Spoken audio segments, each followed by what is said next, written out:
Hey guys, কেমন আছো সবাই? আজকে ভিডিওটা একটু অন্য রকমের হবে। বাইরে এতটা বৃষ্টি হচ্ছে আর আমার মনটা শুধু বিরিয়ানি বিরিয়ানি করছে, তাই ভাবলাম বাড়িতেই একটু বিরিয়ানি বানানো যায়। আর এইদিকে এত বৃষ্টি হচ্ছে, চিকেন আনতে যাবো সেটারও সময় পাচ্ছি না। শেষ পর্যন্ত ফাইনাল করলাম ডিম বিরিয়ানি হবে। আর এইদিকে আমিও ওকে একটু হেল্প করছিলাম, তাই রাইসটা বয়েলের জন্য বসিয়ে দিলাম। আর রাইসটা দেওয়ার আগে একটু জলের মধ্যে গোটা গরম মশলা, তেজপাতা, রিফাইন অয়েল ও পরিমাণ মতো নুন দিয়েছিলাম। এরপর কড়াইতে রিফাইন অয়েল দিলাম। রিফাইন অয়েল গরম হতে অল্প পরিমাণ চিনি দিয়ে পেঁয়াজগুলো বেরেস্তার জন্য ভেজে নিলাম। আর হ্যাঁ, গ্যাসের ফ্লেমটা কিন্তু লো টু মিডিয়াম রেখে ভাজতে হবে, নাহলে পেঁয়াজগুলো পুড়ে যাবে। আমাদের বেরেস্তা ভাজা কমপ্লিট। ওই একই তেলে আলুগুলো ভেজে নিলাম।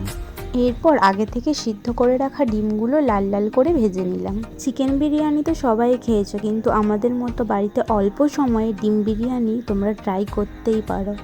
এদিকে আমাদের বিরিয়ানির রাইসটা হয়ে গেছে, তাই জল ঝরিয়ে নামিয়ে নিলাম।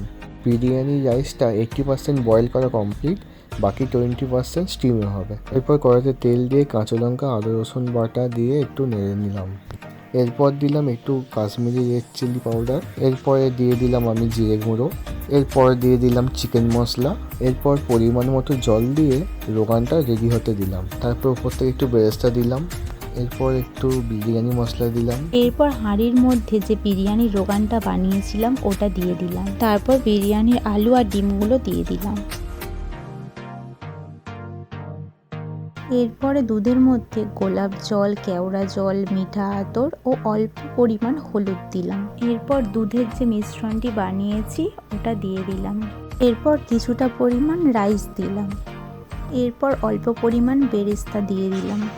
ওর উপর দুধের যে মিশ্রণটি করেছিলাম ওটা ছড়িয়ে দিলাম। আবারও কিছুটা পরিমাণ রাইস দিয়ে তার উপরে বেরেস্তা ছড়িয়ে একটা লেয়ার করে নিলাম। লাস্টে একটু বিরিয়ানি মশলা দিয়ে দিলাম আর দুটো কাঁচা লঙ্কা দিয়ে দিলাম।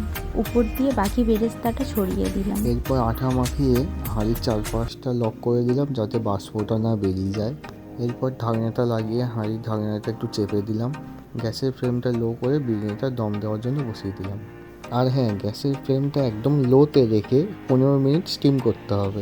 এরপর দেখো, ঢাকনাটা জাস্ট ওপেন করে একটা পাত্রের মধ্যে ঢেলে নিলাম। কতটা সুন্দর ঝরঝরে একটা রাইস রয়েছে। এদিকে আমাদের ডিম বিরিয়ানি রেডি। তাহলে জেনে নিয়েছো তো বাড়িতে চিকেন না থাকলে কিভাবে ডিম বিরিয়ানি বানানো যায়। আজকের ভিডিওটি কেমন লাগলো অবশ্যই কমেন্টে জানাবে।